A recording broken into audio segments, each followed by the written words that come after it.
Hai, salam Bapak Mama Saudara yang dikasihi Tuhan. Selamat berjumpa kembali. Oleh kasih dan penyertaan daripada Tuhan, saya senantiasa berharap Bapak Mama Saudara semua dalam keadaan sehat walafiat, dengan penuh rasa syukur kepada Tuhan. Pada hari ini kita akan membaca serta merenungkan firman Tuhan dari kitab Kejadian pasal 41 ayat 29 hingga ayatnya yang ke-36. Namun sebelum itu saya mengajak kita satu hati di dalam doa. Kita berdoa. Bapa di dalam surga, Bapa yang kami sembah lewat anakmu Yesus Kristus. Terima kasih Tuhan untuk kasih setia dan penyertaan Tuhan di dalam kehidupan kami. Kami bersyukur atas kasih dan penyertaan Tuhan. Kami boleh dibangunkan di pagi hari yang tubuh sehat dan nyaman, dan menikmati berbagai aktivitas kami Tuhan. Pada saat ini Tuhan, kami akan bersekutu dengan Engkau melalui membaca serta merenungkan akan firman Tuhan. Kami memohon di dalam Tuhan memberkati firman yang kami baca, yang kami renungkan. Biarlah ini menjadi kekuatan bagi kehidupan kami, dan apapun yang kami lakukan di dalam Tuhan, semuanya itu untuk hormat dan kemuliaan bagi nama Tuhan. Mengampuni salah dosa kami Tuhan, di dalam anakmu Yesus Kristus kami telah datang dan berdoa. Amin. Bapak Mama Saudara yang dikasihi Tuhan, pembacaan kita terambil dari kitab Kejadian pasalnya yang ke-41 ayat 29 hingga ayatnya yang ke-36.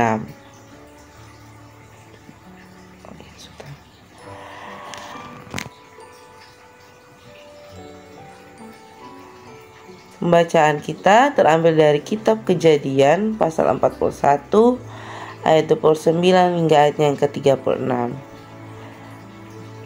Di bawah perikop mimpi Firaun. Ketahuilah Tuanku akan datang 7 tahun kelimpahan di seluruh tanah Mesir. Kemudian akan timbul 7 tahun kelaparan, maka akan dilupakan segala kelimpahan itu di tanah Mesir, karena kelaparan itu mengurus keringkan negara ini. Sesudah itu akan tidak kelihatan lagi bekas-bekas kelimpahan di negeri ini karena kelaparan itu, sebab sangat hebatnya kelaparan itu. Sampai 2 kali mimpi itu diulangi bagi Tuanku Firaun, berarti hal itu telah ditetapkan oleh Allah dan Allah akan segera melakukannya. Oleh sebab itu baiklah Tuanku Firaun mencari seorang yang berakal budi dan bijaksana dan mengangkatnya menjadi kuasa atas tanah Mesir. Baiklah juga Tuanku Firaun berbuat begini, yakni menempatkan penilik-penilik atas negeri ini, dan dalam ke-7 tahun kelimpahan itu memungut 1/5 dari hasil tanah Mesir. Mereka harus mengumpulkan segala bahan makanan dalam tahun-tahun baik yang akan datang ini, dan di bawah kuasa Tuanku Firaun menimbun gandum di kota-kota sebagai bahan makanan serta menyimpannya. Demikianlah segala bahan makanan itu menjadi persediaan untuk negeri ini dalam ke-7 tahun kelaparan yang akan terjadi di tanah Mesir, supaya negeri ini jangan binasa karena kelaparan. Demikian juga akan firman Tuhan yang dikatakan berbahagia adalah setiap kita yang tidak hanya membaca, mendengar, tetapi mau melakukan dalam kehidupan kita hari lepas hari. Shalom Bapak Mama Saudara yang dikasihi Tuhan. Hari ini kita kembali membaca serta merenungkan kitab Kejadian. Kejadian pasal 41 ayat 26 hingga ayatnya yang ke-3, ayat 29 hingga ayatnya yang ke-36. Bapak Mama Saudara yang dikasihi Tuhan, hari ini kita dituntun oleh tema Alkitab, gereja, dan teologi lingkungan. Berbicara tentang Alkitab berarti berbicara tentang apa yang menjadi isi teks dalam firman Tuhan. Lalu kalau berbicara tentang gereja, berarti bukan berbicara tentang gedungnya, tetapi melainkan berbicara tentang setiap kita yang telah memberi diri untuk hadir di tengah-tengah gereja ini. Jadi Alkitab, gereja sudah terjawab. Lalu tentang teologi lingkungan. Berbicara tentang teologi lingkungan, kotong nih bulan ada di bulan lingkungan. Berbicara tentang teologi lingkungan berarti bukan hanya berbicara tentang Alkitab secara utuh, tetapi juga berbicara tentang hal-hal yang terkait lingkungan yang dibicarakan oleh Alkitab dan harus diwujud nyatakan di dalam kehidupan kita hari lepas hari. Bapak Mama Saudara yang dikasihi Tuhan, dengan membaca serta merenungkan akan perenungan dalam ibadah pada pagi hari ini, kita dapat mengerti bahwa segala sesuatu yang dipercayakan Tuhan itu bisa saja digantikan dengan kotong punya sakit hati, kotong punya marah-marah, kotong punya iri hati, dan sebagainya. Jadi kalau mau bilang mengapa Mesir sampai mengalami titik kelaparan yang seberat itu, ya itu karena para pemimpinnya. Jadi kotong harus berbicara secara jujur bahwa segala sesuatu yang terjadi dalam kotong pun diri ini, entah itu kelaparan, entah itu karena kemiskinan dan sebagainya, itu karena kotong pun diri. Selain dosa-dosa yang kotong buat, tapi juga keangkuhan kita. Angkuh ini juga masuk dalam kriteria dosa. Kotong angkuh dan kotong menganggap bahwa segala sesuatu yang kotong adakan atau kotong ciptakan atau kotong khususkan untuk kotong sendiri adalah segala sesuatu yang cukup berbahaya jika tidak diperhatikan dengan baik. Sebagai orang-orang yang berwujud nyatakan atau mewujud nyatakan gereja yang hidup, kotong harus paham betul apa yang menjadi maksud dan tujuan dari Alkitab menyampaikan hal ini. Yang pertama adalah bagi saya, Tuhan memberikan kotong tanggung jawab untuk memelihara bumi. Dalam tanggung jawab itu Tuhan memberikan kotong hikmat untuk mengerti apa yang menjadi keinginan Tuhan. Tuhan ingin kotong memelihara segala sesuatu yang ada dalam kotong kehidupan, bukan untuk dirinya, bukan untuk puji-pujian bagi dirinya saja, tetapi untuk kotong pun diri terlebih khusus, untuk kotong punya kehidupan terlebih khusus. Jadi kalau terjadi kelaparan atau warning global, itu semua itu bukan karena Tuhan marah terhadap kita, tetapi karena kotong pun kelakuan sendiri.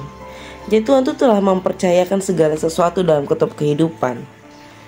Dan Tuhan memberikan kotong hikmat, kebijaksanaan, pengertian untuk dapat mengerti segala sesuatu yang Tuhan berikan lagi, untuk kotong dipercayakan untuk menghidupi dan dong juga menghidupi kitong. Jadi ketika kotong menghidupi pohon-pohonan, pepohonan itu akan menghidupi kita. Apa wujud nyatanya? Tanam anggur dia akan berbuah, tanam beringin dia akan memberikan kesejukan, tanam kelapa dia akan memberikan buah, tanam sayur dia akan membuat kotong bisa memakan sesuatu yang lebih sehat.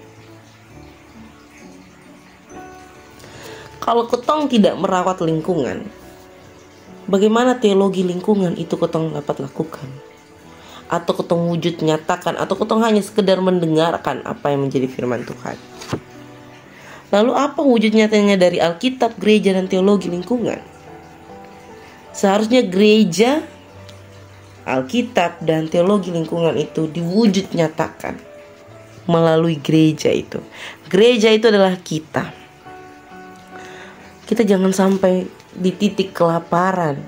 Kita jangan sampai di titik warning global karena kepanasan yang sangat-sangat luar biasa. Di Kupang ini sangat-sangat panas. Bahkan dalam kondisi panas segininya, orang-orang masih memilih untuk potong pohon. Orang-orang masih memilih untuk membakar tumbuh-tumbuhan, membakar pohon-pohonan, membakar ladang. Orang-orang masih sering sekali membuang sampah. Tapi itu orang-orang yang buang sampah, bakar pohon, itu orang-orang yang juga datang gereja. Orang-orang yang juga mendengarkan renungan. Orang-orang yang juga membaca serta merenungkan apa yang menjadi isi Alkitab. Kalau Tuhan memberikan peringatan melalui mimpi, melalui kondisi saat ini, Harusnya ketong betul-betul belajar untuk mau mengingatkan diri, untuk stop sudah. Ini sudah warning global ya, sudah sangat kepanasan, sudah sangat kekeringan. Banyak-banyak tempat yang mengalami kekeringan, dan kekeringan tersebut itu memberikan dampak yang sangat-sangat negatif bagi penduduk-penduduk karena terjadi kelaparan. Jadi apa yang terjadi di Firaun di Mesir itu terjadi lagi kepada kita di bulan lingkungan ini. Kalau ketong tidak mau merawat, kalau ketong hanya membaca saja apa yang menjadi isi Alkitab, tetapi kita tidak menjadi gereja yang mewujud nyatakan apa yang menjadi teologi lingkungan dari Alkitab itu sendiri. Jadi mari Bapak Mama Saudara semua, ketong jangan lagi mengulang hal yang sama seperti Firaun yang sampai mimpi 2 kali dulu baru dia bisa sadar. Tetapi ketong terus saling mengingatkan orang-orang ada di sekitar kita, terlebih ketong pun diri untuk buang sampah, untuk merawat lingkungan, untuk merawat pohon-pohonan yang ada, menyiram pohon-pohon yang ada, untuk ketempung diri, bukan untuk siapa-siapa. Selamat menjadi berkat dimanapun Bapak Mama Saudara berada. Kiranya kasih dan penyertaan Tuhan dari firman Tuhan menyertai Bapak Mama Saudara semua. Amin untuk firman Tuhan. Kita akan menutup dengan doa. Kita sama-sama berdoa menurut doa yang diajarkan Tuhan kita kepada kita. Mari kita satu hati di dalam doa. Kita berdoa. Bapa kami yang ada dalam surga, dikuduskanlah namamu, datanglah kerajaanmu, jadilah kehendak-Mu di bumi seperti di sorga. Berikanlah kami pada hari ini makanan kami yang secukupnya, dan ampunilah kami akan kesalahan kami, seperti kami juga mengampuni orang yang bersalah kepada kami. Dan janganlah membawa kami ke dalam pencobaan, tetapi lepaskanlah kami daripada yang jahat. Karena Engkau yang punya kerajaan dan kuasa dan kemuliaan sampai selama-lamanya. Amin. Shalom Bapak Mama semua, selamat menjadi berkat. Tuhan memberkati kita semua.